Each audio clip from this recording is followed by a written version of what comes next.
This is FilmBookCast. FilmBookCast. FilmBookCast, the official podcast of FilmBook. Get ready for the latest in film news, TV show news, and theatrical reviews. FilmBook's podcast starts now. Welcome to the FilmBookCast. This is the first episode with CJ Brown and Justin P. Drew. How are you doing, Justin? Shushy. You doing well? Justin P. Drew, aka Shushy. By the way, you doing well with your weird fake name? Is that feeling good that you cleared that up? Yeah, you know, I'm feeling pretty good about that. And hello FilmBookCast viewers. You know, we got to pay tribute to Kevin Allen, who was our predecessor on this podcast. Thank you for, you know, doing over 100 episodes and making them amazing. We hope to, you know, do 100 more and make them just as amazing. Yeah. Or more amazing, you know. Yeah, and rest in peace to Kevin. We sent flowers to his family. All right. Rest in peace, Kevin.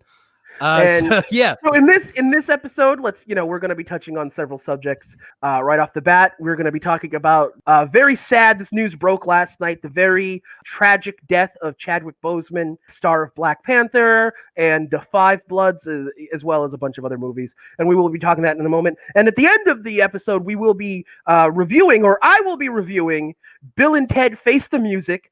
I'm so excited. I'm excited for this review. I want to hear about this. Yeah. I haven't even thought of Bill and Ted for 10 years. Spoiler alert, I loved it. You know what I noticed about Keanu Reeves? This guy has danced between the raindrops. No matter what happens, everybody loves Keanu Reeves. It doesn't matter about anything. He is probably the most beloved A-list celebrity in history.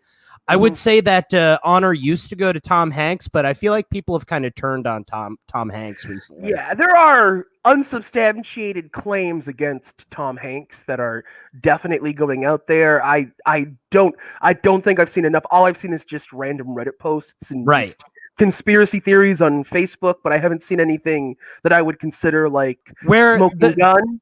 The only conspiracy theory about Keanu Reeves is that he never dies and he's existed through all time, which is a way cooler conspiracy theory. Which I think is more likely than the Tom Hanks accusations. Yeah, but Keanu Reeves, I mean, here's the thing. For a while, he was very put down. It was kind of trendy to kind of put him down as a bad actor.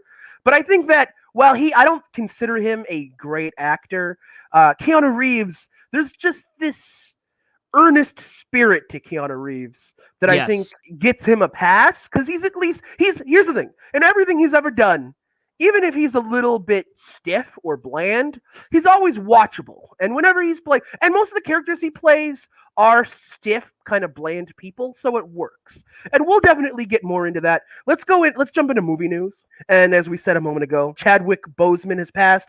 Apparently he's been secretly fighting colon cancer for 4 years. Can you imagine that? Can you imagine if you were going through something that serious in your life and you have access to all these people to voice your feelings and concerns and fears, and he just kind of held on to that? What do you think of all that? I mean, I don't know if I'd be able to do that.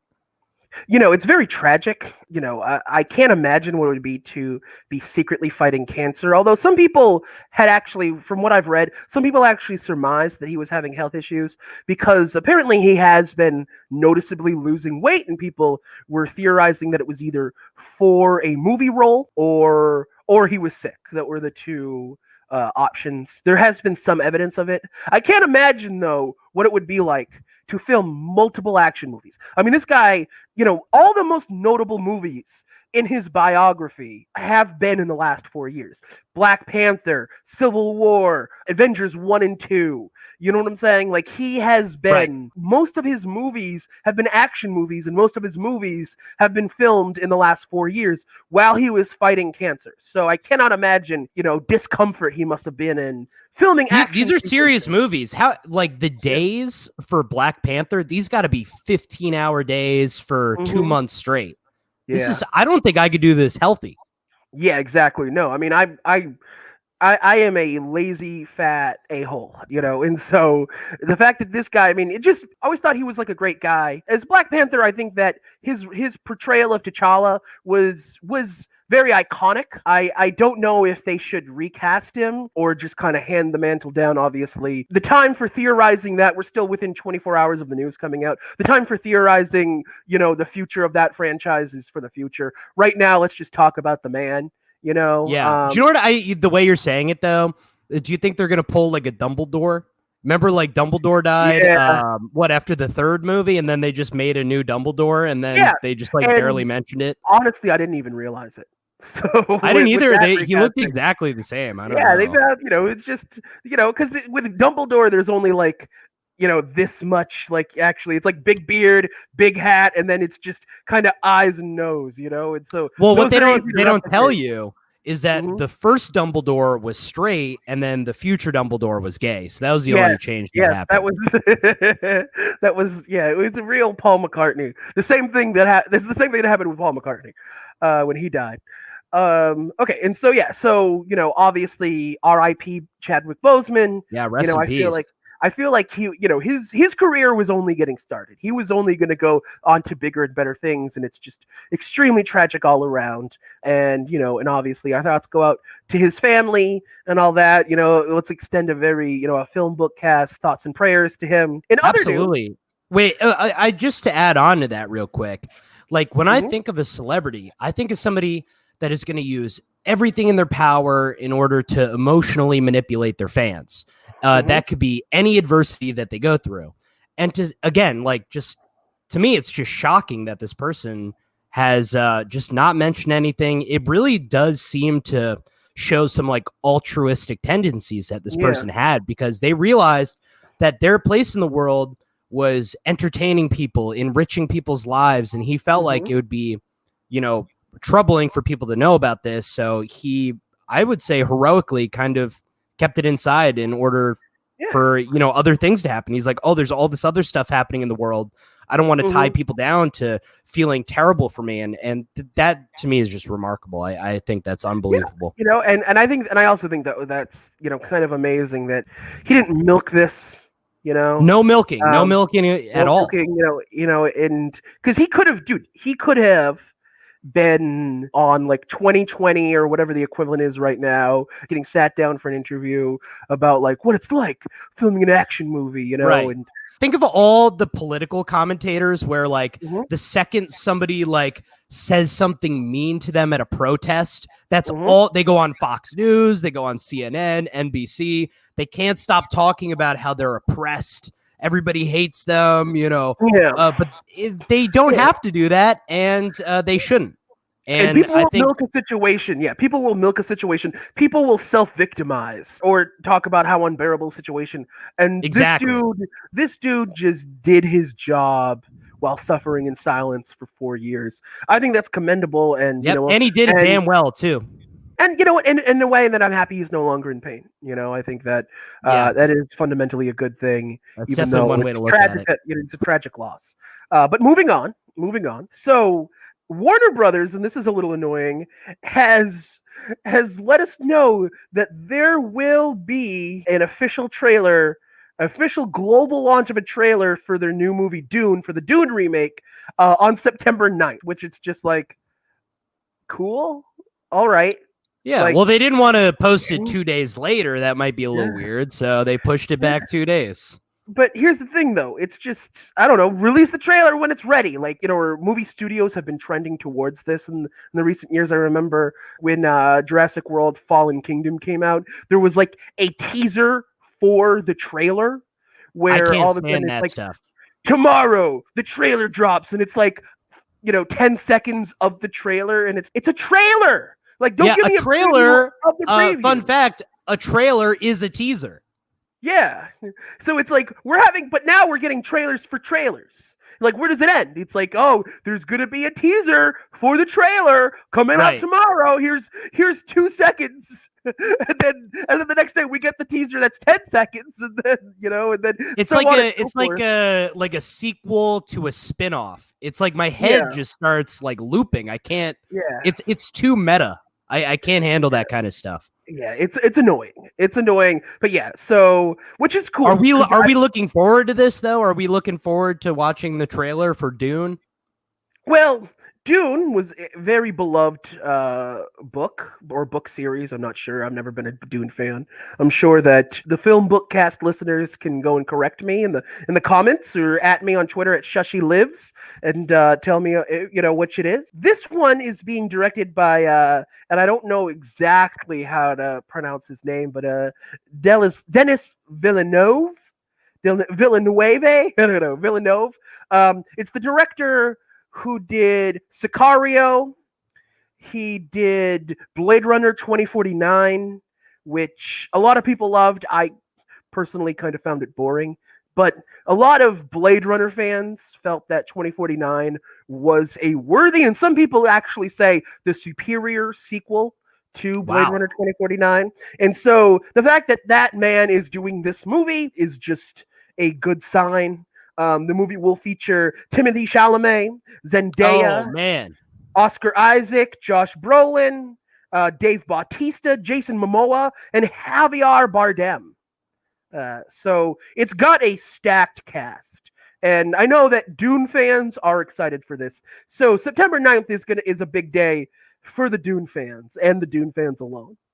Yeah, but is there anything worse than a fan? I mean, it's like you're a fan of Dune, so you'll just buy anything that Dune makes. Like, they don't even know if it's good, if it's bad. Like, all they're doing is teasing for a trailer. I mean, like, I believe the fan reaction, there was another Dune movie in either the 70s or 80s.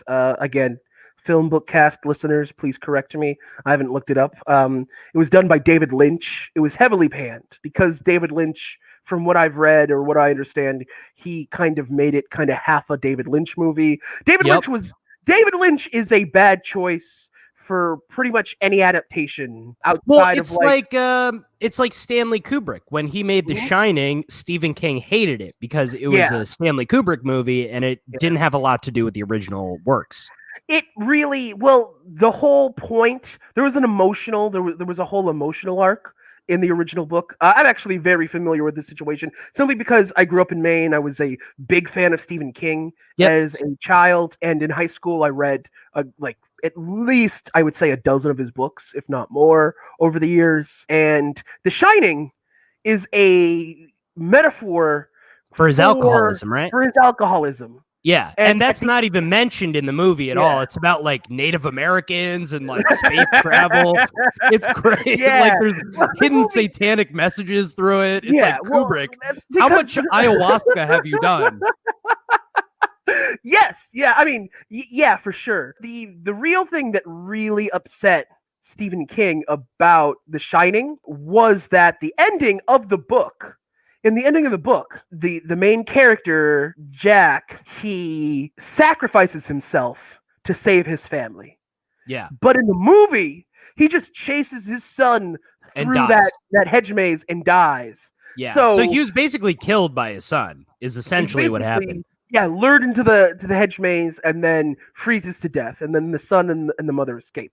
But so the redemption arc that Stephen King gave himself, because Jack was 100% a stand-in for Stephen King, and it was a metaphor for his alcoholism and the way that his alcoholism affects his family. Where his alcoholism, they're stuck in this house with Stephen King. His alcoholism is the physical manifestation of the demon possession, and at the end, he sacrifices himself to save his family. So in Stanley Kubrick leaving that out, Stephen King doesn't get, in the big screen version of his book, this incredibly personal book, he doesn't get the redemption arc that he feels he is owed. He also didn't Stanley Kubrick was doing stuff like mailing dead animals to Stephen King, like just antagonizing him the whole time. He was doing some Jared Leto method acting type stuff. Right. Also, Stephen King had a problem with the casting of Jack Nicholson as the main character, because Stephen King wanted somebody that you would be surprised if they went insane, like somebody like Tom Selleck. Tom Selleck was his number one choice because Tom Selleck's just like a good guy. So for Tom Selleck, Tom Hanks would be good too, or Tom Hanks, although I don't know how popular, or I don't think he was at the age at that point in time to be that character.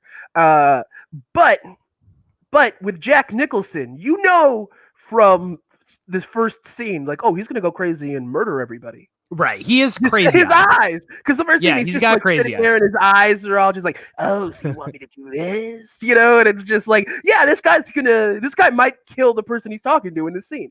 Of course. So we're getting a little tangential here. Let's get back into we're getting very tangential. More movie news. Amy Poehler will make her documentary directorial debut with a documentary about Lucille Ball called Lucy and Desi. And she's actually been given access by the Lucille Ball estate to actually access never before seen archival footage of that, which is really cool.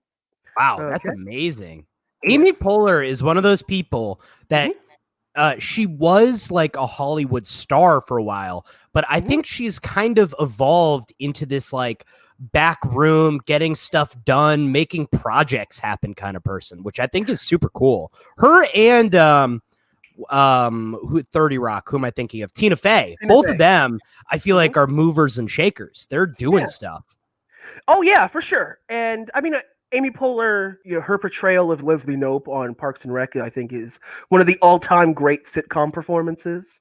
Leslie isn't my favorite character on the show, but she's definitely, there's a reason she's the star. There's a reason she's the protagonist. The inner fire in that woman's soul to kind of be a good person and to do honorable things is what drives that show, and it wouldn't be as good if the show were based around, for example, Tom Aziz Ansari's character or Chris Pratt's character. Right. It needs Leslie Knope to kind of anchor it, and then all these other characters get to just be in the margins of that and be hilarious. Do you know what I love about somebody like Amy Poehler too? She's unpredictable. Like, who would think that she would just make a documentary about Lucille Ball? I love people who surprise you with what they do. And do you know who else is like that in my head? Bob Odenkirk. You never know what he's going to do. He could be a starring man. He could be a director. He could be producing somebody's comedy special. And it's all going to be good, but you just never know what's coming next. I love that kind of stuff. And with Amy Poehler, I mean, she's just been a talent. Actually, it was kind of funny. Recently, the official Team Coco YouTube account, I followed them on YouTube. And they, a couple of years ago, got access to all of Conan's, I think they sued for it, to get access to all of Conan's old clips from NBC back when he ran late night. For years, he couldn't access that. But now they have full creative access to them. So they just will be drip feeding classic Conan clips. And she played a recurring character back, I think it was before she was even on SNL, back when she was just a UCB person, and she was first wading her just dipping her toe into the water of mainstream entertainment. She played Andy's little sister, and if you have a chance, go on YouTube and watch her as Andy's little sister. It is hilarious. She has like a whole one of those big metal big big face braces, and she just kind of talks in this high-pitched voice, and it's hilarious. She is really funny. The fact that she's doing this documentary or she's directing it kind of comes out of left field in theory, although it really makes sense when you think about it, because of course Amy Poehler growing up was heavily influenced by Lucille Ball, right? Right, but here's the thing though. She's in touch with old school stuff like Lucille Ball, old comedies, but she's also responsible for let's say finding Broad City. Broad City would not be a thing without Amy Poehler. So she's kind of got all of these different ages of entertainment under lock. It's like, wow, how do you know about Broad City and you're a big I Love Lucy fan? It's crazy. Yeah, and so I mean, she's just incredible, and it's only going to solidify her place as just kind of an all-timer, I think, personally. I think so too. Moving on, we have two more pieces of news for movie news, at least. Texas Chainsaw Massacre news.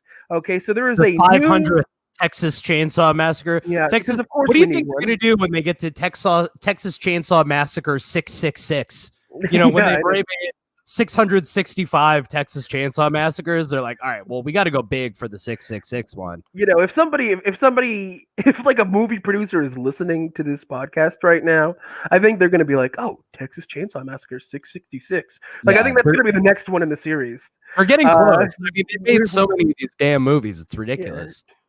So directors Andy and Roy Tohill have done exactly 1 week of work on the movie and are already being replaced. The His last studio name is Tohill. What is Tohill? What a terrible name. that's a I last wouldn't name. Honestly, just that name popping up at the end credits, Tohill, that makes you drop at least 1 star on Rotten Tomato just because the name is so bad. So I think it's a good move. I don't know anything about these people, but I hate the name already. I think that's actually what happened. I think the studio was like, "Whoa, we have guys whose last name are Tohill, the Duffer Brothers. We can, we're cool with that, But Duffer Tohill Brothers is cool. The Tohill brothers, get them out of here." So the studio's being tight-lipped. What everybody says whenever they fire somebody, due to creative differences. We've had creative differences, but these guys did 1 week's worth of work, and now so after 1 week, they spent all the money on cocaine, and then the studio had to be like, "Listen, you've spent all the money on cocaine. We have to move to people that don't spend the entire budget on cocaine. I'm sorry, Mr. Tohill. Please put your shoes back on, Mr. Tohill." Yes, exactly, and that's I would say has a 90 chance of being what happened. But now there's a new director already announced. 90% chance. The new director already announced is David Blue Garcia. He is replacing the Tohills and will reportedly scrap the entire first week's worth of footage to shoot the project entirely new, entirely from scratch. So different actors or same actors? Is it just? I think it's the same actors. It is literally only the director. I don't know what the Tohills did, what the reproach was, but after a week, the studio was like, "Nah, let's get in there. We are getting you guys out of here. We're giving you guys the boot." And we're getting a new director. We're starting fresh. What do you think they did in a week? What can you do in 1 week to cause so much damage? I'm actually kind of impressed right now. As we get further away from this production, once it wraps, and then the movie comes out, and then it becomes kind of like an ancient memory. People are going to be a lot more loose-lipped than they are now. Well, obviously. I mean, the good thing is the Texas Chainsaw Massacre is not associated with any person, with any director. So the whole brand is so replaceable. You could literally get rid of the whole cast and the fans. Like, are there fans of the Texas Chainsaw Massacre? I don't even know if that's a thing. Probably. It's just like a horror movie that you bring your 16-year-old girlfriend to make out with at the movie theater, like after you snuck into the theater, right? Like that's the whole thing. Exactly. Yeah, you want to, you're a horny teenager, and you can't copulate anywhere in public that's visible. So you take her to a movie, and then you can just do naughty things, as Chainsaw going brrr for the umpteenth time in this series. It's like, this was one event, and we've kind of milked it for 15 movies at this point. There's for sure people that like, their first year or two of like making out with other people has been like in a movie theater with the sound of a chainsaw just sawing somebody's body in half. Do you think that affects them in the future? Like they need that from now on? I need it, but that was just from, childhood events that I don't want to get into right now. You got over it. I need the sound of a chainsaw to to get aroused. Also, last piece of news, and I just kind of want to apparently the Nutty Professor is being rebooted again. No way. I'm excited for that one. Yeah, I know. And no word yet on if it's going to be more in the original Jerry Lewis vein or closer to the Eddie Murphy. They should do like a Medea crossover, like a Nutty Professor Medea crossover. That'd be awesome. I think, would Eddie Murphy say no? Although he's kind of on an upswing lately. Moving on. Okay, so let's just list some movie trailers that have come out this week. The Batman starring Robert Pattinson. I think I'm done. I think I'm done with Batman. I think I'm done with Joker. I think I'm done with Batman. Like Joker and The Dark Knight were such good movies. They're just, I feel like a fool if I just keep going to these Batman movies because they're just trying to milk all the money that I have. And I don't think it's genuine. I think we could just be done with Batman. Like I'm ready to move on with my life. And I understand where you're coming from. However, I will say that one, this Batman movie is being done by Matthew Vaughn, who is an excellent director. He did the new Planet of the Apes trilogy that was very, very well received and is considered a very quality trilogy. He has set out to do a gritty early Batman detective story. When Batman first came out, he was a detective. Batman, the earliest Batman comics call him the world's greatest detective. And in the movies, we have not seen this guy do any real detective work. It is just, I mean, maybe in Batman Forever when the Riddler was the villain in that, but really we haven't seen that really been done justice. Most Batman movies are just action movies. And this movie, have you seen the trailer? Have you seen the trailer for the Batman? I have not seen this trailer yet. No. It is excellent. It is excellent. It looks gritty. It looks dark. You see. But hold up. You're saying gritty reboot? Batman in its current iteration is already gritty. Like, so they're making it grittier than the gritty, or like, how does that all work? It is. It does look grittier than the recent gritty. At this point, is it just like hard to see? Is that what gritty? Like, is that how you make it grittier? Yes. They just make the film broken or something. Yes, it's just you gotta just squint to watch this movie. In the trailer though, it looks cool. It starts with like the mayor of Gotham is murdered by the Riddler, who ties up his body and leaves like a clue for Batman on there. Then you actually see Batman working with the police, and there's this really cool scene where Batman looks at like this group of thugs and they're like, "What you gonna do about it?" And then, or no, "Who do you think you are?" And one guy comes up to punch him, and Robert Pattinson as Batman just grabs his arm, and it's just like bam, wham, and they just hold the shot. This is what excites me about this new movie, and has got me kind of more hyped than anything, because I think my biggest problem with the Nolan movies is that while like the chase sequences and all of like the technical action sequences that involve any kind of car chase, bat plane chase, that sort of thing, those are all very well done. But any hand-to-hand combat scenes in the Nolan trilogy suck for the most part. It's not fulfilling. It's just too many quick cuts. I think the Bane and Batman fight from Dark Knight Rises is pretty cool. But outside of that, there's really nothing else memorable, no memorable fight scenes. So they hold the tape, like they hold the cut. You're just in one position, and he grabs the thug's arm and just goes bam, bam, bam, bam, bam, and you just see him just wail on this guy, and then he just goes, "I am vengeance." Oh my god! Like, hell yeah! When is this supposed to come out? Hell yeah! Next year sometime. No release next date year. right now. No movie knows when it's coming out. They're just Exactly. waiting for any info from all the world's government.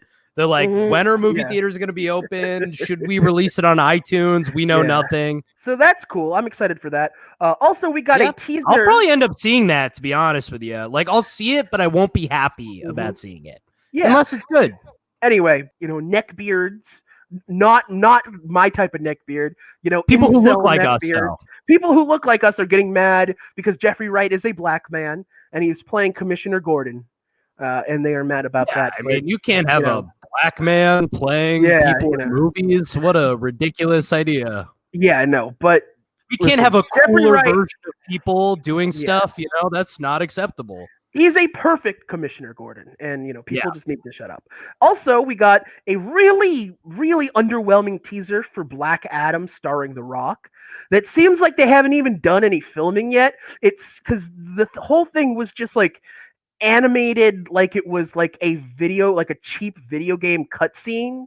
With like that kind of like where it's like kind of halfway between a comic book and real animation, where like things move, but it's like the arm, it's not like full animation where a character's like moving in real time. It's like they'll be like this with like their arms out, and then all of a sudden their arms will move in, and they'll be like, and it'll just kind of be still there for a second. It really was like, why even release a teaser? We all knew that The Rock is going to star in Black Adam next year. Dude, The Rock, I mean, I get it. He's charming. He's interesting. Have people not realized that anything with The Rock in it is a cash grab? Like, you're not going to see The Rock in a movie that people like. What is a movie that people like with The Rock? It's all big blockbuster. one of my 10 favorite action movies of all time is The Rundown. It's one of The Rock's earliest action movies. I love that movie, and I will defend The Rundown to the I death. like Scorpion King. I thought that was pretty good back in the day when I was I like didn't even 10 see years that. old. Yeah, but yeah, no, I think here's the thing. If you see how Black Adam looks in the comics, I think The Rock is an inspired choice for that character. And I'm not entirely sure, but I'm pretty sure that The Rock has yet to actually do a superhero movie. And Black Adam, fun fact, is canonically a villain for Shazam. So it's interesting because they did the Shazam movie last year, which was a great movie. And it's going to be interesting if the Black Adam movie, because Black Adam has a very similar origin to Shazam or Captain Marvel, as the character is actually called in the comics. But obviously, they could not use Captain Marvel, and they don't really give him a name. They just kind of call it. It's just kind of understood that he's Shazam. And it's interesting if DC is going to connect the Rock to last year's Shazam movie. That is yet to be seen, because Black Adam is actually a villain in his series. So it's going to be interesting having him be kind of like the protagonist of his movie and how that's going to work out. I really like his art style. I'm looking at the trailer right now. I like the all art the style. colors. Cool. I like the direction, and I like when they do things where it's an animation, but you could tell that the different animations are like different styles on different frames. They're moving separately. Yeah. So it's kind of leading to me to believe that the art direction is going to be very good for this movie. Yeah, I mean, I think that's cool. I just don't know why this was the trailer. It looks like a video game cutscene. It does not look like this is the trailer for a live action movie that is coming out next year. Why is this the trailer for a live action movie? Yeah, this looks like the expansion pack for Gears of War. Exactly. This seems like this seems like the intro animation for a free-to-play, massive multiplayer online game. This is like this is like Raid Shadow Legends. Like this is the ad that plays before like a Philip DeFranco video. It's just, you know what I'm saying? Just like download Black Adam United. This looks like a scam video game that has. This looks like a scam video game that has tons of promo codes to get like extra skins and stuff. Free to play, but if you want to play as The Rock, you gotta pay $4.99. $5,000 to play as The Rock. Yeah. All loot crates. Like a video game with a lot of loot crates. Yeah, basically loot crate. Going on, we also got a trailer for On the Rock starring Bill Murray and Rashida Jones, directed by Sofia Coppola, which people are excited because Sofia Coppola and Bill Murray, her first big feature also starred Bill Murray and Scarlett Johansson. So it's kind of like a homecoming for the two of them. Also in trailers, we got a trailer for The Suicide Squad by James Gunn. Oh my God, they're still going with the Suicide Squad. I thought the original was a flop. So the original was a flop. So the origins of this. James Gunn obviously did the first two Guardians movies. Those movies were very well received. Those are two of my favorite. Both of those movies are in my top 5 Marvel movies. I think James Gunn did a great job with the Guardians movies, especially Guardians of the Galaxy 2. A lot of people, including my fiance, really didn't get it. But I'm one of the people that I know that consider Guardians of the Galaxy 2 to be the actual. Well, this all makes sense. You're a Matrix sequel apologizer, so you're the one that's willing to give things. Yes. But here's the thing. Yes, Guardians of the Galaxy 2 is less funny. It is less funny, and that is factual. But the characters in this movie, at this point, have been traveling together, I believe, somewhere in like between 9 months to a year together. So they've gone through some stuff together. And you can actually tell these characters have actually grown together as a group. And their interpersonal problems with each other are different in this movie than they are in the first one. And that to me is amazing because so many sequels will just have characters just kind of reiterate the same problems they had with each other, in the previous movie. And it's like, these guys have been friends for 5 years now, but they're still having this basic, they're still going and they're going to go through the same, oh, I can't trust you. Oh, well, blah, blah, blah, blah. And so for these characters to kind of grow together and to change together, and like, especially the character of Drax, who was who was a little funny in the first movie, but is one of the funniest characters in the second, but in a way that he is been with these characters so long that their sense of humor he's kind of picked up on, but he kind of does his version of their sense of humor. I love that. It's amazing, and it really kind of makes that's what's always fun about the Joker character. Like everybody does their own like little mini twist on the Joker character. But is Jared Leto going to be in this Suicide Squad? No. He's not. I kind of love Jared Leto. I kind of have a soft spot for Jared Leto. I'm not going to lie. I know people hate him, but I kind of like how he seems like relatively authentic and weird, and I kind of like that. He's one of the best coronavirus tweets is how Jared Leto happened to be on a month and a half meditation retreat in the desert. He was like on a vision quest. And the second he gets back, he finds out that the whole world is shut down. He missed the whole buildup to coronavirus. Incredible. Yeah. But the other thing I love about Jared Leto, and I'm sad that he's not going to be in the Suicide Squad because he's the first name that pops in my head when I hear the name Suicide Squad now. Somebody did a list of top 5 celebrities that are likely to vape. And the number 2 people were Chris Angel and Jared Leto. And I thought, I love that. That is the truest list of all time. So he will not be coming back in Suicide Squad. From what I can tell, there's only one actor that will be returning for the Suicide. They really cleaned house, didn't they? They're like, this didn't work. We're starting over. We are doing something different. Coming back, from what we know. At least he wasn't mentioned in the trailer. Oh, but yeah. So actually, I was telling. We got off on a tangent. So yeah. So James Gunn does the first 2 Guardians movies, and then all of a sudden, his old tweets where he makes jokes about, things that you can Google. I don't want to mention them on the podcast. Things that he had acknowledged and apologized for when the first Guardians movie came out, because Disney knew that was going to be like, that was something that was a potential controversy. Yeah, he had like circa 2006 edgy Twitter jokes. Yeah, he had made edgelord Twitter jokes back. His early career was very much edgy. Trying to be edgy, and he has since apologized. I mean, the first thing I ever saw, he was joking around when he said he wasn't saying anything sincerely. He's just like being an edgelord. And the people who brought it up really didn't care. These people were just kind of trying to get him canceled because at the time Roseanne was getting canceled, and they just wanted to, it's like, well, we're going to cancel a liberal, and they chose James Gunn. But so he got fired from the Guardians 3, and then he made a backroom deal with Warner Brothers saying, I will write and direct a sequel to Suicide Squad. And they're calling it a sequel. It's not a reboot. They're calling it a sequel, and they're bringing Margot Robbie back.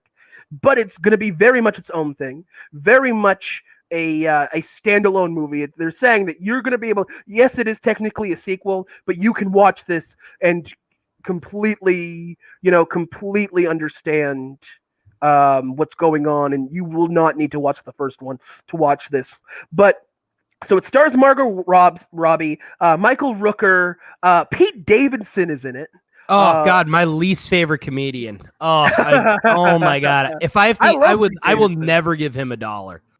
You don't see literally anything but a bunch of the cast, and there is way too many like actors to name in this movie. There's like Nathan Fillion, Joel Kinnaman, a bunch of others. There's just a million people in this movie. Taika Waititi is playing a role that we don't even know about yet.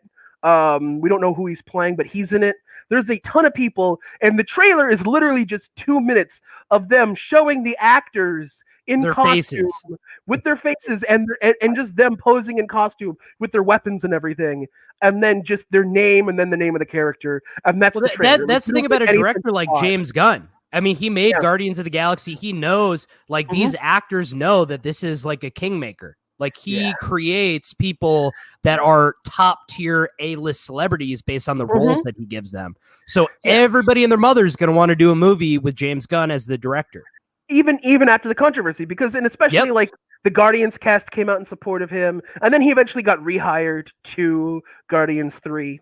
But yeah, and so this trailer, literally, all he had to do was just do 2 minutes of just different actors in costume, their names, the name of the characters, and I've already seen like just comic book nerds like, oh my god, they're putting this. Oh my god, I never thought in my entire lifetime I'd see this comic book character brought to life on screen, and so. Nerds are happy. He is once again made nerds happy because he is a nerd and he knows how to make nerds happy. And finally, our last movie trailer before we move on to TV news. Wonder Woman 1984 just had a new trailer. Wonder Woman is starring, of course. Oh Gal my God! Gadot. Did I tell you this? So my girlfriend Naomi, her mom is a Wonder Woman super fan.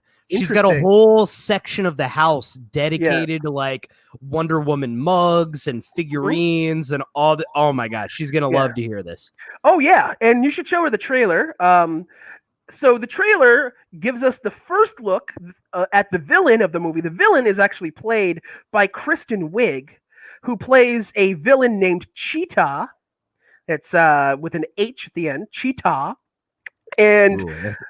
The CGI, they had some of the CGI of her, so they have Kristen Wiig and just kind of in her regular. She's like a nerdy chick who just becomes, through whatever plot device becomes the cheetah, and they showed her in action as the cheetah, and the CGI is kind of bad. So far, but who knows what the final version will look like? But there were multiple people saying like Gal Gadot and Kristen Wiig in Cats 2. That's the first movie I was thinking of was Cats. Yeah. When you said bad CGI, I'm like, exactly. Are we getting into like Uncanny Valley territory? Is that the kind of thing? Watch the trailer. When Cheetah, the cheetah pops up, it is very much like, oof, that is. Because I think if this movie came out the year before Cats, it wouldn't have that stigma. But because we are living in a post-Cats society, it's really reformed. I mean, people talk about the impact that coronavirus had on society, but we ignore that Cats came out and really started the shift. Post-COVID, it's just a double whammy of societies. And so it is getting maybe unfairly slagged, but obviously we need to wait for the final product. There's a lot of time between now and whenever this movie comes out, I believe. And they have more time to work on the CGI. Listen, man, if they could I don't think Sonic, there's unfair slag in huge blockbuster movies. I think if anybody says nice things about these movies, then that should be a plus, and they should just expect tons of negative things. Like everybody's so sensitive about. It's like, they said something mean about my movie. It's like, whatever, dude. You're a rich guy. Like, we're gonna say mean things about you and your movie. Yeah, who cares? I'm not concerned. I mean, a lot of people do work on this movie, and a lot of people are probably proud of the work they did. Yeah, on this movie. they should get a better job. I don't know. They should do something different. If they do a bad movie, you should be banned from Hollywood. That's the type of authoritarian society I want to live in. It's like if you try to do art and you put your all into it and the world hates it, you can't do it for like, I don't know, 5 to 10 years. You have to do something else for a while. I love that this is our first episode of FilmBookCast, and already, CJ, you are arguing in favor of fascism. Listen, if people want to make bad movies, there has to be consequences in a CJ society. It bodes well. And so let's move on to TV show news. So in TV show news, Resident Evil is coming to the small screen with a TV adaptation on Netflix called Resident Evil. The popular survival horror video game series from Capcom. It's being adapted into a TV series for the first time. For the first season, Netflix has given its producers an 8-episode order. The TV series will feature 2 storylines that will run parallel to each other. That's kind of cool. We don't know. We don't know much about it. The log line features children, and people are getting a little worried that is this going to be some sort of like young adult, because Resident Evil, of course, is kind of like a hard R series, and it's like follows like the Wesker kids and New Raccoon City, and people are like, oof, is this like like Resident a lame Evil Stranger Junior? Things type spin-off type deal? Yeah. What if they Like take the it the other Muppet way, Babies, where it's the like, Muppet Babies of the Resident Evil universe? well, I'm saying like, what if they take like the kid angle and bring it to the extreme? It's like some type of human trafficking thing or something. That'd be pretty cool. I don't know. Instead of making it like some cheesy young adult Goosebumps type thing, which nobody wants. I mean, can you imagine like Resident Evil fans wanting like a Goosebumps preteen type adaptation? They would kill somebody. Yeah, and so people are a little, so there's a little bit of controversy. People don't know how to feel about this. But yeah, so we will know more. It seems it's very in the early stages. It also seems like sometimes, movie studios will actually leak this information themselves simply just to kind of get like a read, like, hey, get a little buzz going. We'll get it like a little buzz, but also like just like, oh, people don't like this. Okay. Oh, feelers. Get some feelers out there. Yeah, get a feeler out. But yeah, I so I think that's kind of what that's kind of the sense I get, where they're kind of putting their feelers out. But it seems very early on in the creative process. Well, do you know what I don't get about the Resident Evil thing? And I think this is something that the mainstream public doesn't understand that well either. Horror video games are way, way better than horror TV shows and movies. They are so much scarier. So it's like when you go from a horror video game to a horror TV show, it's going to be a worse version of the horror video game, which is always a fear, because I mean, I don't know how much of our audience is like big video game players, but horror video games are no joke. Like, I can watch any movie at any time and be fine. There's some video games I like can't play when I'm alone. I'm like, this is too much. Yeah. So it just feels weird, and it feels like a way to do a little bit of a cash grab, is doing these like weird TV show adaptations. So and this is what's really bothering people. So apparently, I'm reading into it. I actually looked up the article that I read on the FilmBook.com, film-book.com website, by the way. Check it out. Netflix's Resident Evil series will focus on twins Jade and Billy Wesker. Jade and Willow Smith. Jade and Willow Smith, yes. Jaden and Willow Smith. So two characters who are not in the video games and are likely the children of Albert Wesker from the video games. So that's what is giving people pause. But I think, like all adaptations, let's wait and see if it works on its own terms. Yeah, I mean, it will probably be horrible, but I'm willing to be proven wrong. It's one of those types of things. Because, like, the Watchmen movie is one of the most, pound for pound, one of the most faithful adaptations of all time.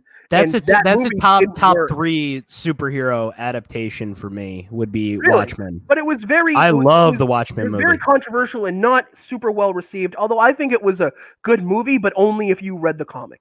No, I never read the comic. I was blown away by the movie. Yep. Interesting, because I actually saw Watchmen with my brother and our friend Mike.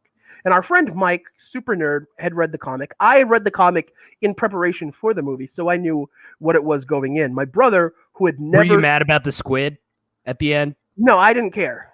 You didn't care? Everybody cared about the squid. Everybody was all hung up on the stupid squid. I wish that they put the squid in the movie just so you could actually watch the movie as a precursor to the HBO show, because the HBO show cares a lot about the squid. What if the HBO show, it's like the movie, but all the characters are squids, like just to kind of make up for it? That'd be good. It'd be better than what they did, because the Watchmen show. I think what you're talking about is the show Squidbillies. That is the Watchmen follow-up that you want. Oh, I forgot. I'm sorry. Yeah. But yeah, so to properly set up the squid would have taken an extra like half hour of narrative setup that obviously they didn't have in the constraints of a long movie.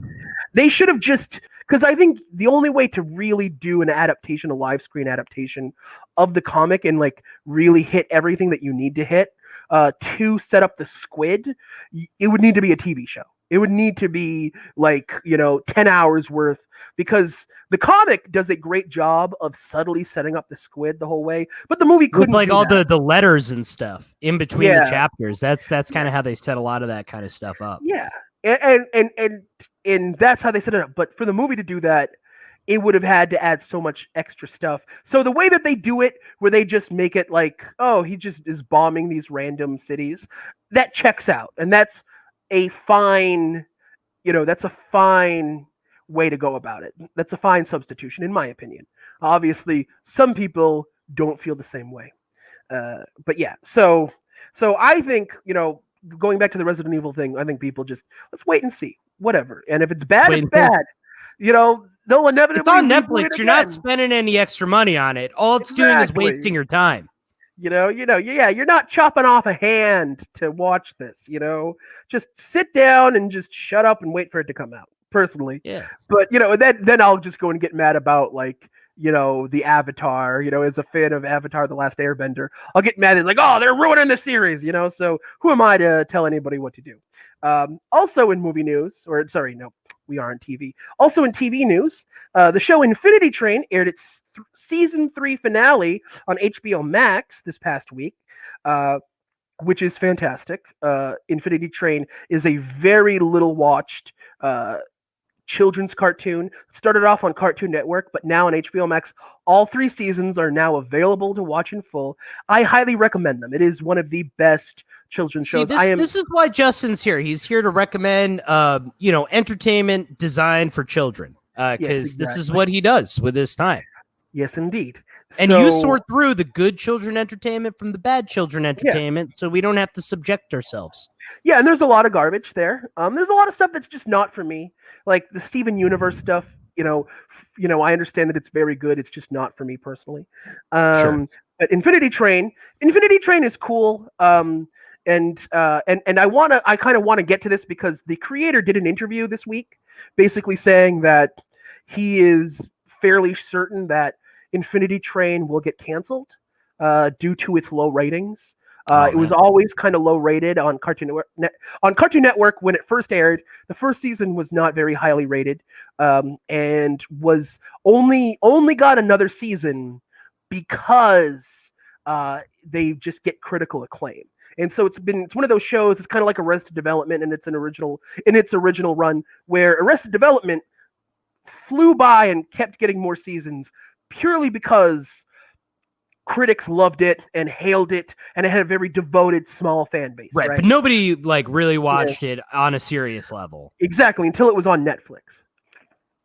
Is that right? Because I was one of those. I did watch Arrested Development back in the day, and what you're saying right now, people kept saying that to me, and I just didn't understand because I thought like everybody watched it. Nope. People were watching Family Guy. They were not watching Arrested Development. Oh my God. Can I just say, Family Guy is the worst cartoon. When I was in middle school and high school, there was nothing more annoying to me than people that would like wear Stewie shirts or like talk about Family Guy.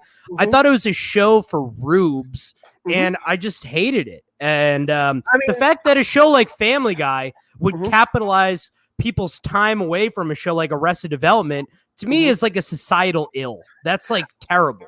I don't disagree with you, although I will say, and I don't want to hover on Family Guy too long.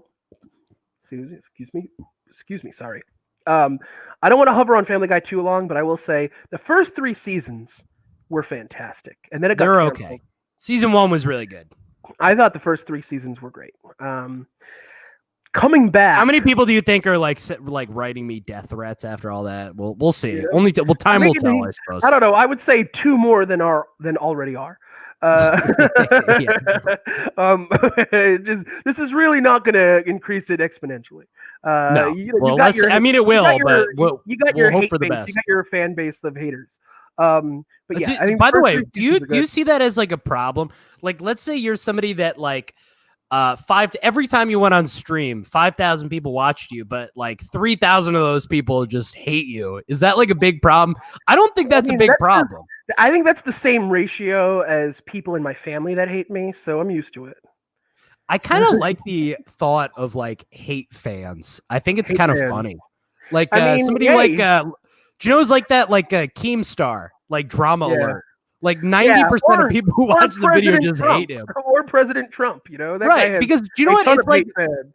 it's like a TV show or a movie, and these are just characters in a movie, and you like hating certain characters. And I think that is true with like vloggers and politicians and all these things. We in our head, we've just been conditioned to like and hate certain characters. And I think like a lot of these people, they take it so personally. They're like, oh, why do all these people hate me? It's like, no, they're paying attention to you. Like you're entertaining to them. Who cares? I don't know. That's a little rant. Yeah, of course. And you know, I mean, I get it, you know, I think, but think about it. I think it's also kind of a waste of time. You know, think about how many people tweet about Trump every day, you know, and he only does it because he knows that you're going to get upset, you know? So he wins. He wins when he has your attention. You know, he wins. If you just if people had the ability to just hear something that annoys them, you know, or pisses them off and then just move on with their day, so many horrible people would not be famous. Tommy Lauren would just still be on Facebook Live. You know what I'm saying? Right. Like, you know, it's because you get so mad and then you give her a public space where you're now saying her name and now you have conjured her into existence. It's Beetlejuice. Well, it's literally Beetlejuice. Even like with what we're talking about, think about all the people who are going to like hate watch Watchmen or no, not Watchmen, hate watch like Suicide Squad or Resident Evil just because they have it in their head that they're going to hate it, but then they just go and spend the money anyway. That's like a big way that people make money off the entertainment industry. Sure. Yeah, I mean, you know, it's a tactic, and so and corporations know that, and that is one of their tactics. They at the end of the day just want to make money any way they can make money. But let's get back to Infinity Train because I do want to make an impassioned plea. As somebody who has watched every episode of Infinity Train, it is an incredible series. It is one of the most adult-themed children's series I've ever seen. Every season focuses on a new plot line. It's a season-long plot line, okay, where you're following either one character or a group of characters, and they're on this train, and they're stuck on this train where they have a mysterious number on their hand that will go up or down depending on the actions they take on the train. I don't want to give it away too much because kind of the reason for the number is one of the twists of the first season. But what I love about this show is every additional season, every new season will take a minor character or characters from the previous season and make them the protagonists of a new plot line. I love that. Do you know what did that really well too? Another HBO series, Band of Brothers. That's that was my favorite part of Band of Brothers. I never saw that. Dude, that's what they did. They took like the obscure kind of like third party characters and then gave them a full episode with all these other connections. That was my favorite part of that show. I loved it. And so the second season picks one character from the first season. And then you see this character and you actually see their life after the events of the first season and they become the star of that season. And then throughout that person's adventure in season 2, they introduce a group of kids on the train called the Apex, and you learn about these kids called the Apex who are kind of like they're almost like a literal group of child terrorists on the train. And then season 3 is all about the Apex, and they give these characters like one of the best plot lines I've ever seen. Season 3 is far and away the best season of Infinity Train. And literally, I cried. I cried during an episode. And I watched it again and I cried again. It is so well written. It is I'm getting teared up just hearing you talk about it. Highly recommend. If you have HBO Max, watch all 3 seasons of Infinity Train on HBO Max. Because the creator, Owen Dennis, has said... has gone on record. He's done it multiple Creator interviews. Owen Benjamin, creator of Owen Dennis, much preferable Owen, and you know, and highly worthy of your attention. You will not be let down, and even if you are, you have terrible taste, so I don't care. Because it is a great show. If you're a fan of Avatar, what do you think about Justin telling you that? What do you think about that? Yeah, what do you think of those fighting words? Deal with it, people. You're gonna have to sit in that and deal with it, or you're gonna have to write mean comments. Who knows? Yeah. Okay. So we got two more pieces of TV news. Westworld executive producer Denise Thay, THE with an accent mark over the E, is officially in the process of developing her upcoming Sphere adaptation with HBO. Sphere got its start as a 1987 sci-fi novel written by Michael Crichton, of course, who wrote Jurassic Park. He wrote the original Jurassic Park book, as well as a bunch of others. The first adaptation of the book came over a decade after its release. The 1998 film starred Dustin Hoffman, Sharon Stone, and Samuel L. Jackson and became a notorious box office flop.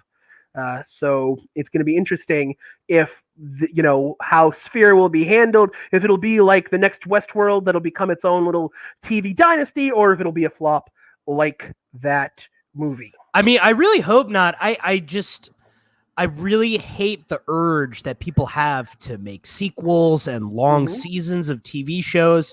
Why can't they just get a good creative team to tell one story, then they move on and tell a new story? Like, I wish that people understood how much more effective this is.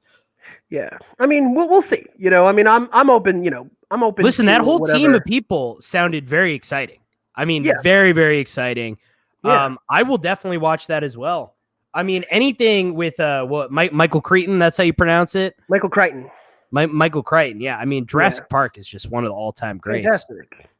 But yeah, so we'll see, but that's interesting. And then finally in TV news, She-Ra and the Princesses of Power showrunner Noelle Stevenson has apologized for a slavery joke she made during a live stream. What was the joke? Let's hear it. Wait, you say the joke. Yeah, we're going to get to it. We're going to no build up. I want to hear it. I want to hear it with the classic Justin P. Drew inflection. You kind of need to get to hear it in context. Okay, so this is a popular Netflix reboot of a 1980s animated series, She-Ra and the Princesses of Power, and her fans were angered by a joke Stevenson made on Wednesday during a live stream with fellow She-Ra crew members. The showrunner referred to an inside joke with storyboard artist Sam Zemansky. Is this joke what triggered the riots in Kenosha? Is this what happened? Yeah, I think it is. I think this is where it started. We're not going to wade too much. That is as much improv. That's as much yes-anding as I'll give that line. Let's not talk about that again. So the character Bo. So it's a joke about the character Bo and her siblings with rhyming names. Whoa, whoa, go, oboe, and so. And she says, and I quote, "There's like oboe, and he plays the oboe. And then there's like go, like Van Gogh, and he's missing an ear," she said. "He would just come up and he would just be like, which one of Bo's brothers likes to till the fields?" And I'm like, "Which one, Sam?" And he's like, "So." Sam was very big on puns. So because she made a joke about so tilling the fields, that made fans... That caused outrage. It sparked outrage among the fans. So even the mere mention of tilling the fields is that's no good. You can't. Yeah. There's no tilling. There's no fields. That's off limits in 2020. Yeah. Well, the context is it's because So is a black character, so they took the implication of them working in a field to be an implication of slavery, calling it racist and tasteless. The immediate that rhymes, though. I like how that rhymes, too. Yeah, hell yeah. And it's like Dr. Seuss. It's racist, it's tasteless, it's faceless.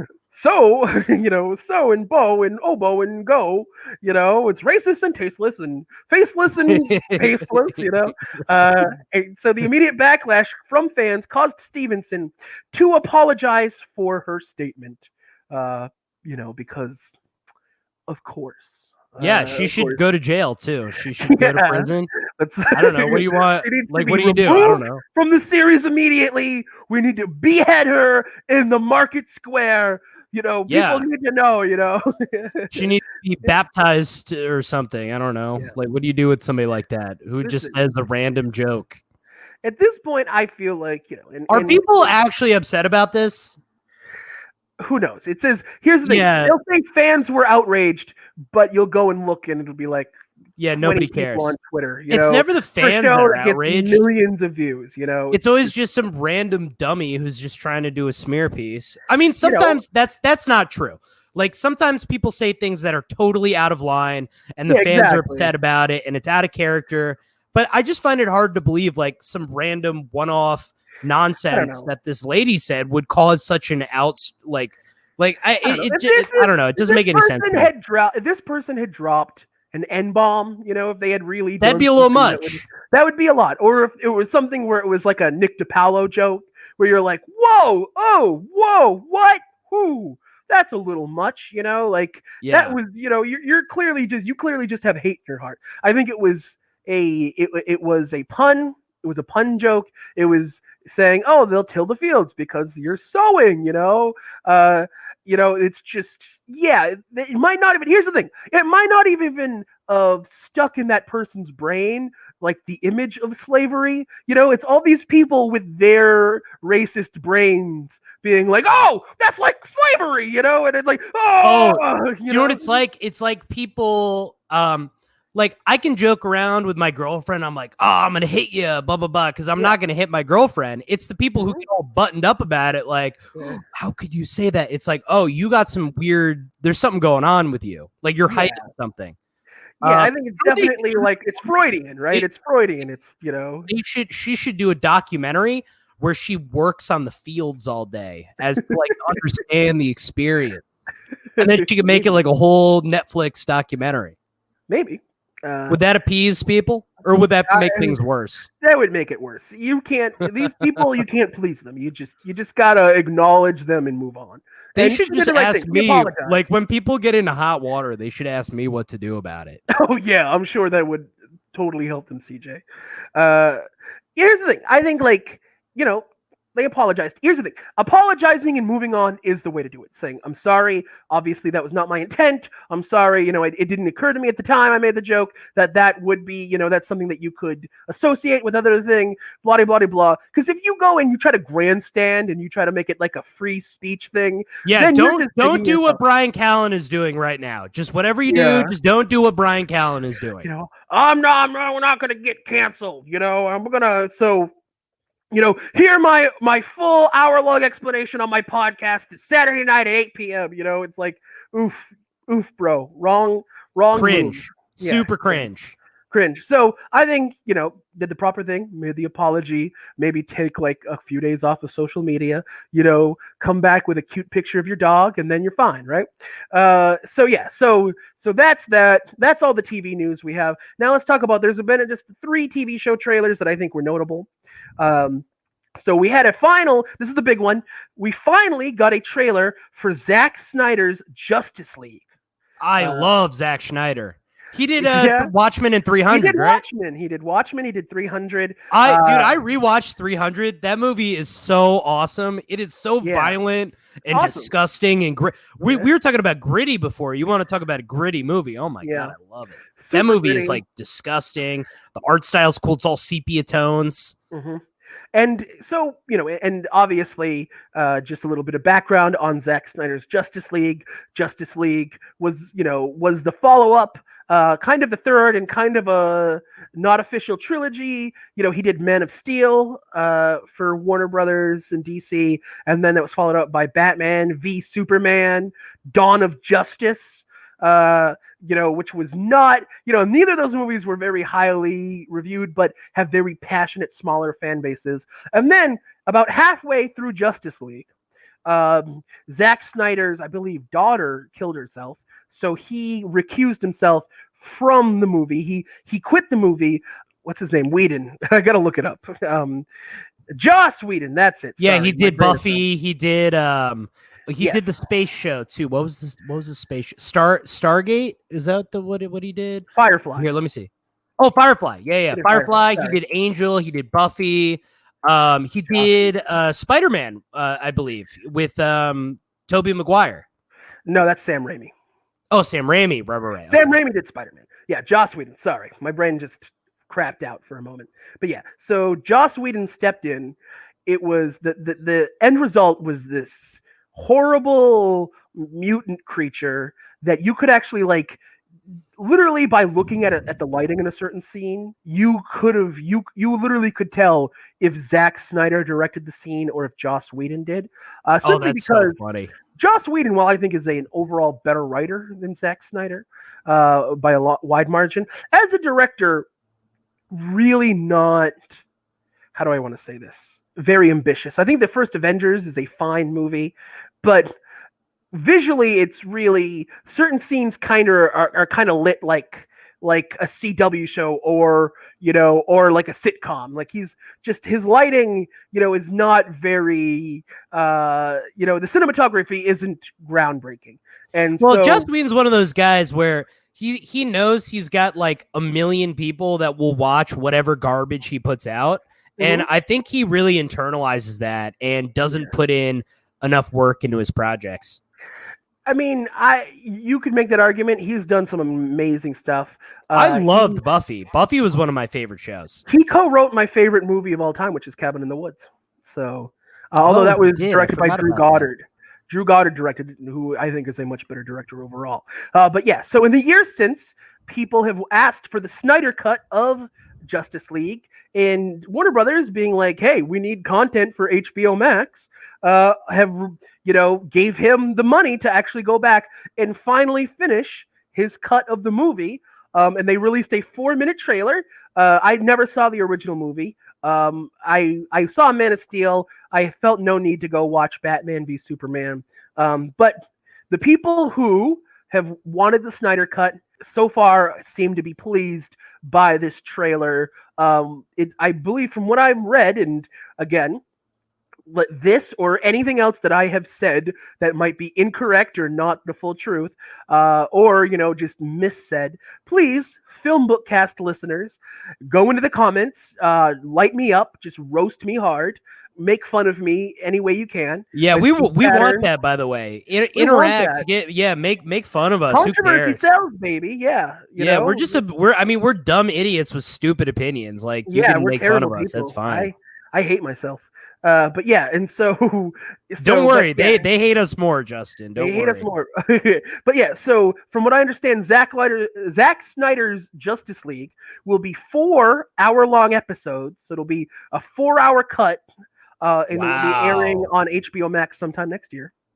That sounds great. I'm excited for that. I might have to pick myself up an HBO Max little subscription in order to watch this. I have Netflix and I have Disney Plus right now. Those are my two. Here's the thing. I got a free year of Disney Plus through Verizon. I don't know how long I will keep that. Maybe we'll keep it until Mandalorian season 2 drops, and then watch all of that, and then just kind of maybe move on from it. If you had to take a guess as to what the one thing I watch on Disney Plus is, what do you think it is? Simpsons? Yes, exactly, dude. It's the only place you can see the old Simpsons episodes. Yes. Most of them, at least. Not all of them. Really?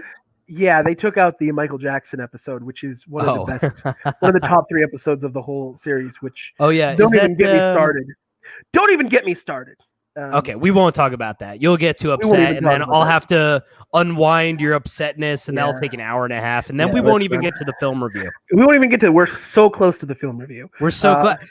Are people excited for the film review? I'm excited to hear about Bill and Ted. I'm excited to talk about it. I'm hyped. So we got 2 more trailers that I want to talk about. Utopia. All right, let's hear them. Utopia, which is a new Amazon Prime show starring, get this, John Cusack and Rainn Wilson, which is very timely. It's about a global pandemic. So that's got me hyped. I hate John Cusack, and I know people that have worked with him, and he say he's a really bad dude. He actually was one of the men on the front lines for Bernie. So I need to. I cannot help out of here, dude. John Cusack. You're like one of the. To be swayed by somebody's political opinions as to how much you like him is so sad. Man, we need everybody for the cause, bro. Yeah, I mean that's just everybody. Pathetic. Yeah, sure, whatever. I don't care. I'm pathetic. Clearly. What, you like the Strokes more now too? You like? I like the Strokes. Cardi B, man.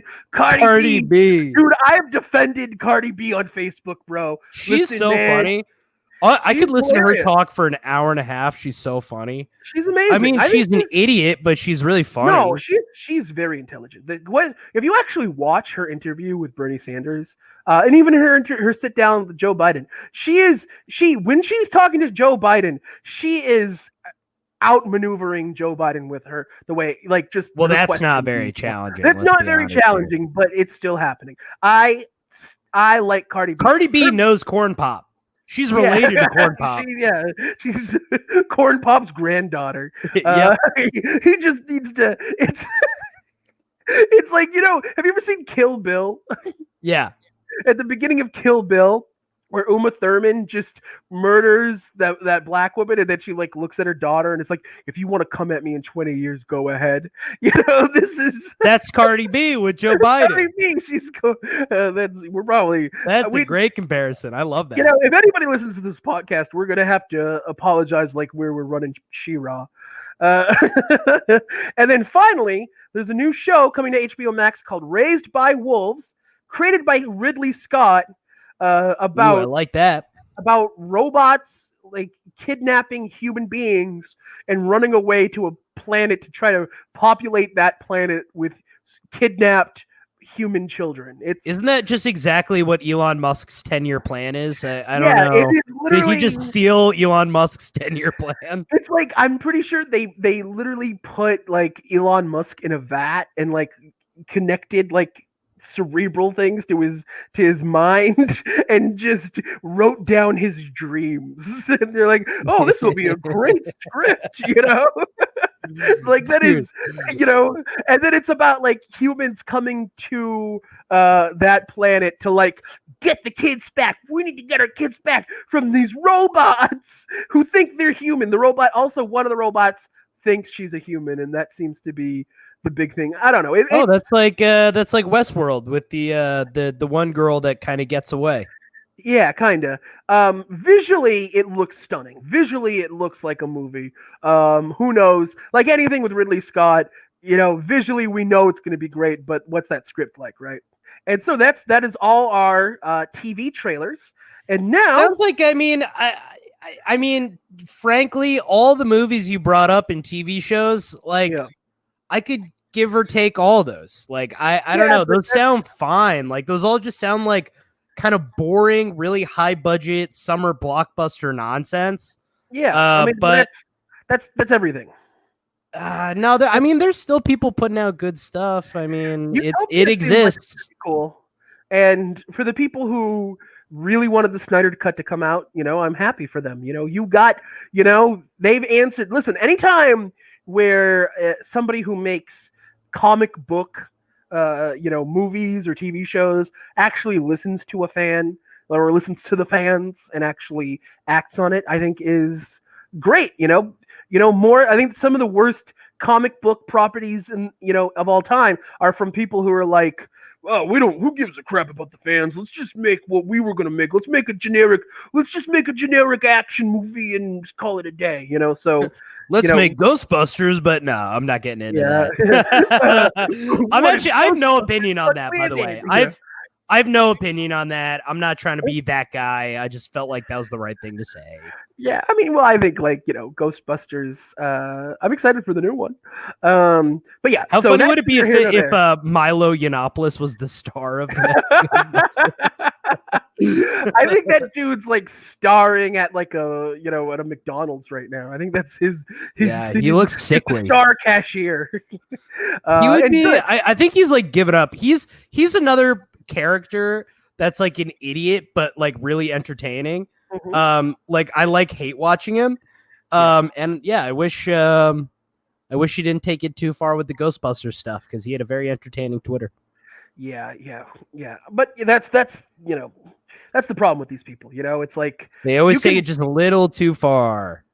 Because you hated it so much and you made it such a lightning rod and you harassed the people who hate the movie, or sorry, you harassed the people who made the movie. I can't be free to just not like it now. Now, if I don't like it, then I'm getting I'm getting roped in with incels and horrible people, when it's just, no, I just think it was poorly made. I think it was just a bad movie with unfunny jokes, Right, like, but they made it where it's like this side has to love it, this side has to hate it. Yeah. And it's like, why are we living in this like bizarre binary? It doesn't make any Yeah, sense. totally. And so that's my problem with it. It's just, I think that there are genuine criticisms to be made of the movie, personally. But because it becomes a political thing, now all of a sudden I can't dislike a movie without being put in a box, and I hate being put in a box, Yeah. But yeah, so anyway, so let's get that out of the way.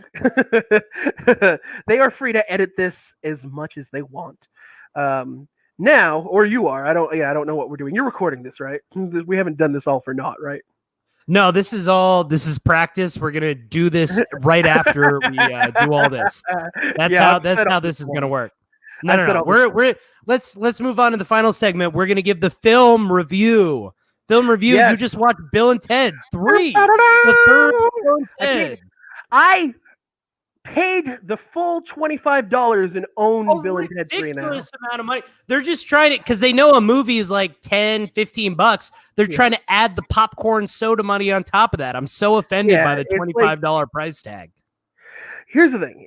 I totally understand. I totally get it. Listen, that's the tax you pay if you want to see it opening weekend, but you don't want to go to theaters. Okay, if you could see it theoretically for less if you actually show up to a movie theater.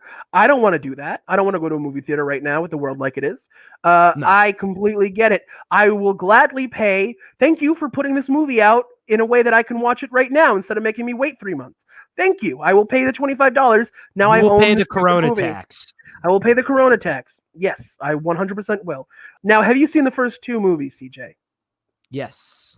You've seen... Rest in peace, George Carlin. Rest in peace, George Carlin. And by the way, there may be light spoilers going forward. So stop me. Spoilers. So we get a George Carlin cameo in this. No way. Is it like Coachella hologram? Oh my God. They Tupac George Carlin in this. Unbelievable. But they do it in and it's literally the saddest moment in the movie where you're just like, did you cry? No, I didn't cry, but it is kind of a sad moment. I don't want to say it because I want you to actually experience the moment organically. But yeah, there is a very sweet, kind of sad moment with George Carlin. And also Kristen Schaal plays George Carlin's daughter in this. Her character is the daughter of George Carlin's Rufus.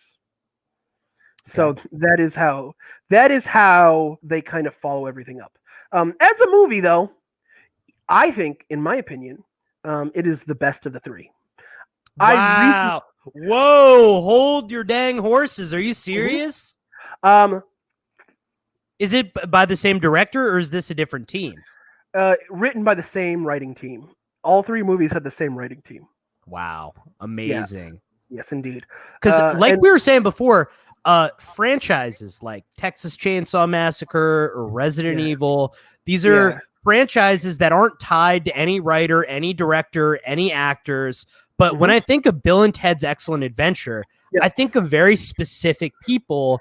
And the fact that the writers have stayed the same is amazing. Like, I don't know anything about the movie, but that alone is like enough to get me to pay for that.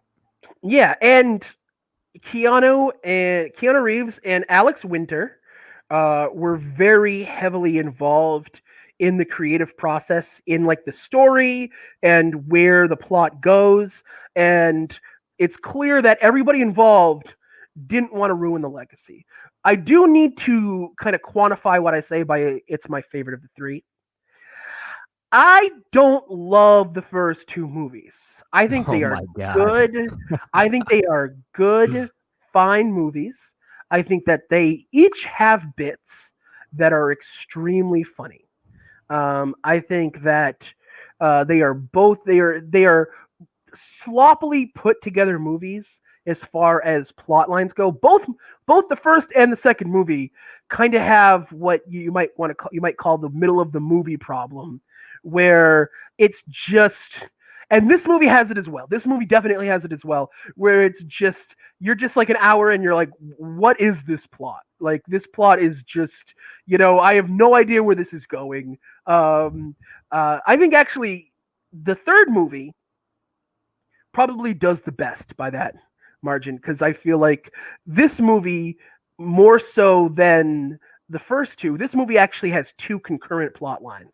You get a Bill and Ted plot line where basically these guys know eventually, because the setup for the movie, and you see this in the trailer, is that Bill and Ted, who were promised that they would write the song that brings all of humanity together, right? And that's the first movie. And it's now in the future. We are now in the future, 2020, and that has never happened. And the moment for them to write the song that brings the entire world together, like everybody across space and time, is upon us, and they still don't have the song. The song is still not written.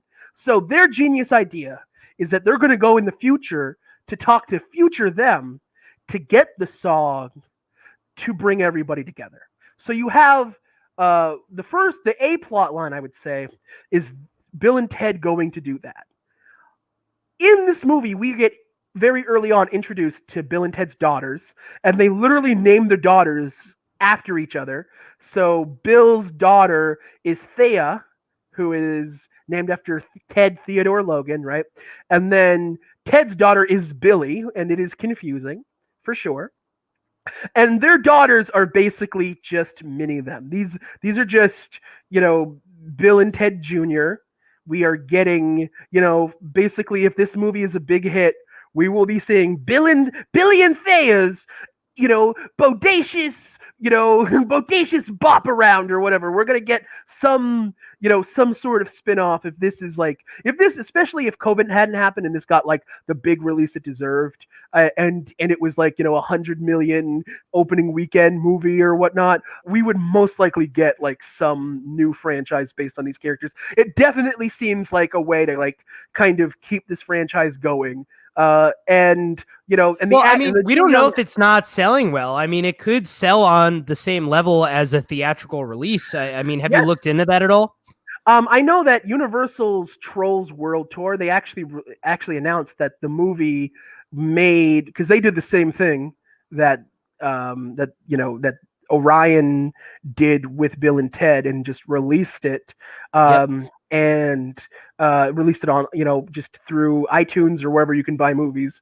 And they announced that they made over 100 million. They actually made more money than they would have had it just opened traditionally in theaters. See, this is what I think we're going to move forward into this realm. I don't think that movie theaters are going to be a thing that we see a lot of in the future. To be perfectly honest with you, I think it's the same with work environments. Like everybody's realizing, they're like, oh, we spend all this money on office buildings when we could just have everybody work from home.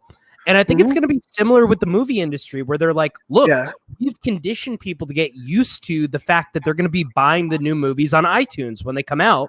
And that's just going to be the standard moving forward, I think. Which is sad, because I think the theater experience is kind of the premier experience. And that's why Christopher Nolan has demanded, he told Warner Brothers, you will not release Tenet in theater. I mean, you will not release Tenet onto the home, into any kind of home box office. You will not. Well, Christopher Nolan needs to shut up and just be somebody that adjusts to the times. I'm sorry, you can't just be a boomer about this kind of stuff. It's like you have to evolve. You can, though. You can. Yeah, but it's not going to work long term. Yeah. I mean, it's just not going to work. And you can certainly make that argument. That is to be decided. That is not a given, in my opinion. I don't think that movie theaters are going to go away entirely, but what I do think is that it's going to be more for niche fans, people who like, let's say, going to like midnight releases of Rocky Horror Picture Show. I think it's going to be more like that type of crowd than like whole families going to the movie theater. I think that's going to kind of go away. Who knows? I think if that does happen, I think it's a tragedy. I think so too. Theater experience is, a very worthwhile experience. If I could have gone and seen this movie in a theater safely, I would have, but it just wasn't a possibility. Dude, we saw the end of rental videos. Like in our lifetime, we watched that come and go. Yeah, I we mean, watched. things Yeah, just we watched them change. die, and now you can rent something, but it's like just on your TV, right? And you can Yeah, rent it it's for so easy. $5 or Same with own it for dude, 20. I stopped playing Xbox for probably 10 years. Mm-hmm. It's everything has changed. The whole Yep. game has changed. It's so much easier. It's so much more convenient. I pay $10 a month and I get like 300 games. So It's we like are the you just boomers have of to the evolve. future. There's an entire generation that it's like, what? Oh, you're talking about? Oh, you saw the end of Rentals? Well, yeah, it was inevitable, bro. Like They don't understand. They obviously don't know what that inevitable. is. They don't Yeah. know what it is to like do Mhm. something every week and then all of a sudden it's gone. Yeah, It's a for weird sure. feeling. It is completely weird. So yeah, so I think that I wish that I could go and watch this movie in theaters, and especially in the future, if there is ever like a midnight showing of Bill and Ted Face the Music, I will gladly shell out the money to go and see that. This movie is very much a loving tribute to the first two movies. It is definitely done. It definitely has legacy in mind in a way that Bill and Ted's Bogus Journey did not. And I think Bill and Ted's Bogus Journey probably personally the weakest of the trilogy for me. I thought it was like it was not a good movie, but I was thoroughly entertained by it. Like Yes, I liked the movie. It was fun. Yes. And that's how I feel about the first one. I actually think the ending of the first one is kind of super boring. I think With that the Rock show and all that. Yeah, I think that this movie or these movies, how I feel about these movies, I think that these are the best mediocre movies of all times. These are great mediocre movies. These are movies that like Billy they Madison don't or like the Adam Sandler movies. You're like, these are Yeah. great mediocre movies. Exactly. It's a movie that if you actually try to apply any sort of logic to what's happening on screen, you're not going to get anywhere. It is Right. It's it is like Guns it is Akimbo. spaghetti. Like, It's don't try to spaghetti. assign logic. Exactly. It's spaghetti. It's the plot spaghetti. What you're watching is a series of bits. Okay? And as each bit Like comes up, Family you Guy. check a box. Did that bit work for you or not?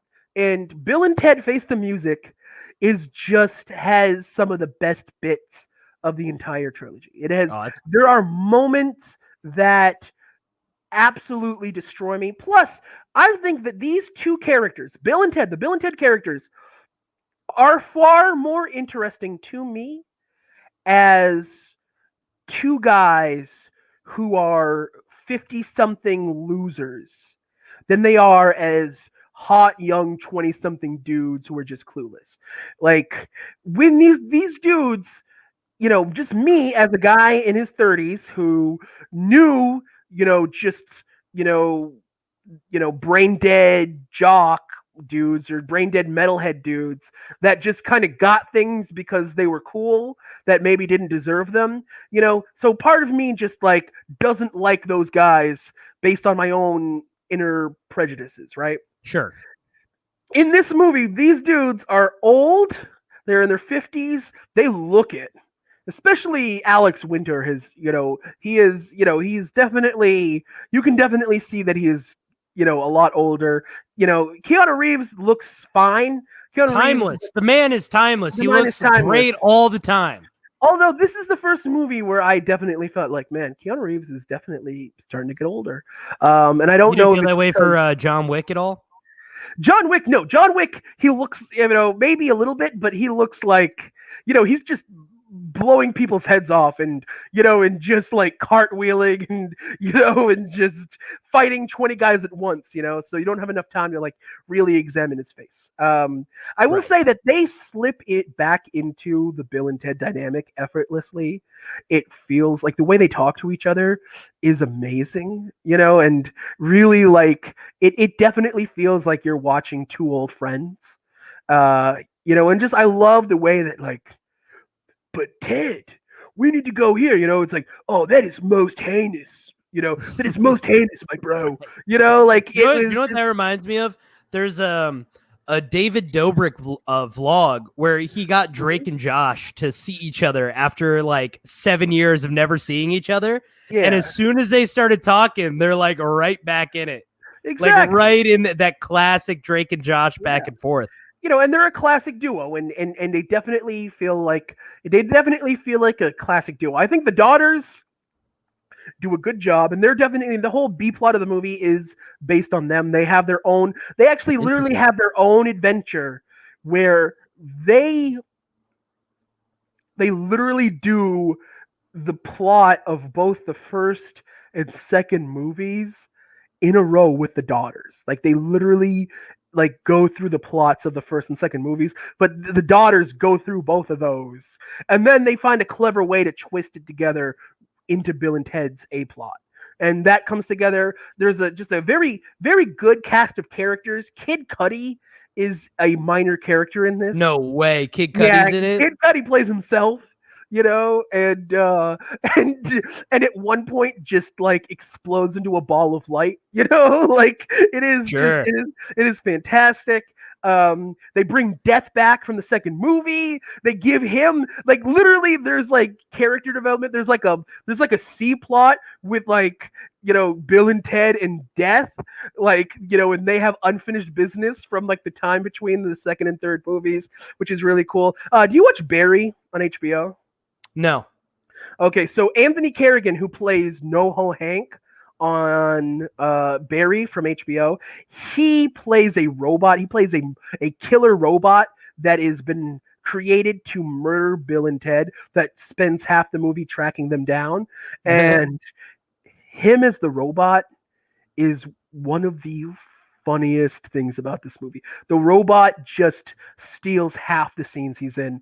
Literally can be in a scene with Bill and Ted and be the funniest thing about it, and that is impressive. And wow, that is fantastic. The ending is very sweet. The way that they get around to like them, like the ending of the movie, did you get the impression they're like, okay, this is the last one? Very much so. I mean, it's very much the last. I feel like all three movies end the franchise. All three movies, kind of have that ending. It's like, yeah, we did it. And this very much continues that. This also has the end of the movie is a very kind of sweet, if naive moment when you contrast it with what's happening in society. And the way that, it's all about bringing everybody together at once to kind of just, just sing a song of harmony together. And it's just, that's almost laughable when you think about like just the average day of discourse that happens on Facebook or Reddit. That's like, it's like Dragon Ball Z. You ever see the Dragon Ball Z where the whole planet has to cry to give, I think it was Goku enough energy to become Super Saiyan 2? Yeah, I mean, it's like that sort of thing. And the way they go about that moment is very clever in the movie, and it's very sweet. But yeah, and at the end of the movie, you're just like, yeah, man, that was all right. That was a good Bill and Ted movie, man. I think I would consider the first Bill and Ted movie, I would make it a 7. I would say the second Bill and Ted movie, I would probably put it at probably a 6.5. And this movie, I would give it a full 8. I think that this movie... How funny would it be if they did that whole ending and everything? They're like, we all got to come together, blah, blah, blah. And then Ted just puts on a MAGA hat and then the movie cuts and it goes to credits. I mean, you wonder who they voted for, right? You wonder, like, I have a theory that every good character that's ever been created would vote for Trump. If you really look at like a good character, every Tony Soprano would definitely have voted for Trump. 100%. Yeah, Walter White, total Trump MAGA guy. Darth Vader. Yeah, Darth Vader would be rocking a red hat for sure. Han Solo. Anyway, so but yeah, so just a wonderful movie. If you want to just disconnect for 2 hours, you want to forget the emotional wasteland that we all live in right now. Where actually it's kind of funny because me being me, I am on high blood pressure medication, so it makes me pee too often. So I had to I paused it twice. I paused this movie twice. Like literally every half hour, I was pausing this movie to go and take a bathroom break, and literally like my fiance was on her phone during one of those breaks, and that's when she read about the Chadwick Boseman news. So I had to watch the last half hour of this movie and be like, whoa, Chadwick Boseman's dead. Whoa, Right, you're you just know? like stuck in. But Yeah. was it good enough where you were able to tune that out of your head for a little bit? Yeah, but then you just get back into the stupid jokes. There are some absolutely. I think this is the funniest of the three movies. There are some absolutely hilarious lines. You can tell that they have all these great comedic actors: Anthony Carrigan, Kristen Shaw, Keanu Reeves is funny in his own right, and they just let them riff, or they just give them these lines that are just absolutely hilarious and just, at least for me, just floored me. And as somebody who did comedy for a decade, sometimes I can be a hard laugh. I can be really hard for I some jokes don't work for me, even in things I otherwise like. Especially in the first two movies, I felt like you know any joke was like hit or miss for me in the first two movies. But yeah, this movie was just very funny, and it's a lot of good talent involved, and it's just something I highly recommend. I think that it was a very it's the greatest counter programming that we could have right now to everything happening in the world. And of course, if Justin's saying it, man, it's just got to be true. Yeah, I am the end all be all. Mm-hmm. So that's my review of Bill and Ted Face the Music. Great. Hey, you inspired me. it. I want to watch it now. I might drop $25 and see this movie. I'll be sure. throwing up while I'm doing it.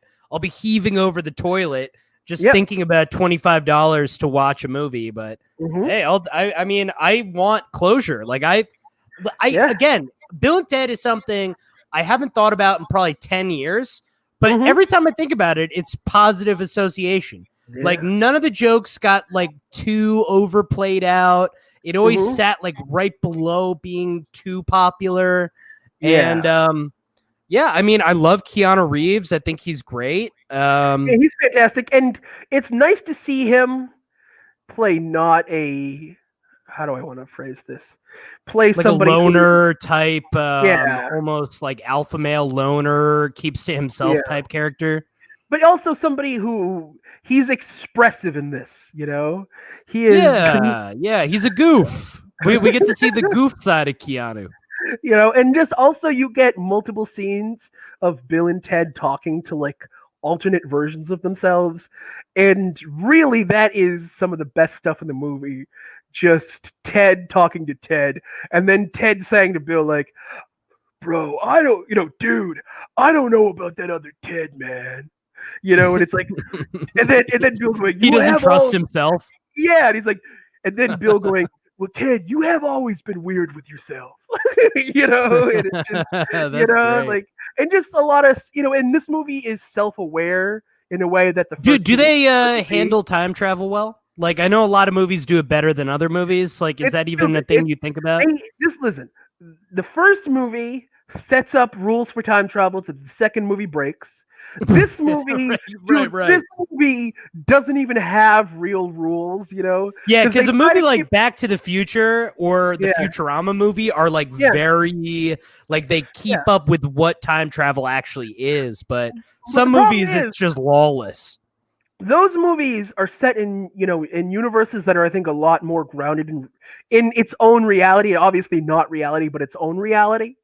And set up rules. And for movies that are trying to be serious, they're trying to be like a serious movie with a serious plot, and they need to stick to their rules. If they break their own rules, then the movie is a less good movie because of it. Bill and Ted, what makes Bill and Ted brilliant is this movie has no rules. This series has no, it's literally the first movie they time travel. The second one, they go to hell. What? They go to hell. Yeah, that has nothing to do with time. That's like metaphysical. In this movie, not only do they time travel, they also go to hell. Right. You know what I'm saying? And then they go to the future, and they just, and then they do other things that I don't want to spoil for you because they do. Okay. I appreciate that. The end game of this movie is, I think, the best ending that any of the three movies has. The way, and they just. I wish I could say it out loud because it is. You just got to let people go watch the movie. I think you don't want to ruin that for all the kind people. and there's great callbacks. Like, Missy, the character from the first two movies, where in the first movie she's married to Bill's dad, and then the second movie you find out that she's married. She has now moved on and has a new. And the movie begins, and you see who she's married to now, and that is very much a really great callback. You're like, oh, now she's married to this character from the first movie. Like, wow, and that's hilarious, and so they have little Easter eggs for the super fans too. I'm assuming, right? Like little things that like only you would notice if you actually spent mental energy studying this kind of stuff. I don't know how much you remember about the second movie, but honestly, I remember very little. Very little. So the second movie, so there's this running joke in the second movie. Apparently, it was like an inside joke that just made the final version of the movie, where somebody was like, they deleted an entire scene, but it was like the scene was like interior police station, and somebody deleted an entire scene, but they forgot to delete the word station. So it was just the script that went out to people just had like, okay, this scene, and then the word station, and then the next scene, and so then the word station gets said multiple times in the movie because they're like, station, because they just thought it would be funny for Bill and Ted just be like, station, and so Bill and Ted say it multiple times in the second movie, and they have a really great callback to that in this movie, which was great. It's just fun, man. It's hard here's the thing. It's hard for me to be too critical to this movie because I just consider these movies are popcorn. This movie, right? The first movie. This is not for the Daniel Day-Lewis "There Will Be Blood" crowd. Exactly, dude. Exactly. These movies can never be a 10 to me. They don't. They're just the framing of these movies, the context of this movie of this franchise. They can never. An 8 is their 10, right? It's just, this is as good as the movie. Oh, I see what you're saying. So the maximum that a movie like this can get is going to be an 8. Because it doesn't take, it doesn't go that extra mile to just be like groundbreaking in any sort of way. And the performances are great in a comedic way, but I wasn't emotionally moved by anything. I wasn't. Right. It'd be as pathetic as being moved by like Justin Long's performance in Dodgeball. Exactly. Like, what kind of psycho are you? Exactly. And so these movies are not reinventing the wheel. This movie, if the first two movies are each like their own bowl of popcorn, and maybe the first one has a little bit more butter than the second one. This movie is like, you got the popcorn, it's adequate, it's perfectly buttered, right? It's got the perfect coating of butter, and then somebody put like milk duds in there, and you get like the sweet and salty at the same time, and you're like, woo, right? Like, but that ain't a steak. That ain't a steak. It ain't a steak, dude. This movie, watching this movie, it's not hitting me in the same way that like, even like, for example, the John Wick movies, I think are fantastic action movies. The John Wick franchise is probably my favorite action franchise right now. I don't think any of these movies are as good as any of the John Wick movies, because John Wick movies are, also kind of take place in their own continuum, but they have certain rules and they follow those rules, and then there's an overarching plot, that I really like. And these movies kind of have no plot, and that's the appeal. These movies are popcorn movies. These movies are, a distraction, and they are a fine, fun, wonderful distraction. Yeah. It's like, I'm going to watch this, and all of a sudden we have a different president. Coronavirus isn't real. There's no riots. It's like, oh, it's Bill and Ted. Like, this is fun. Yeah, the promise of Obama has been realized, Right. Like... You watch the movie and Obama is president again. Like, that's kind of how this stuff works.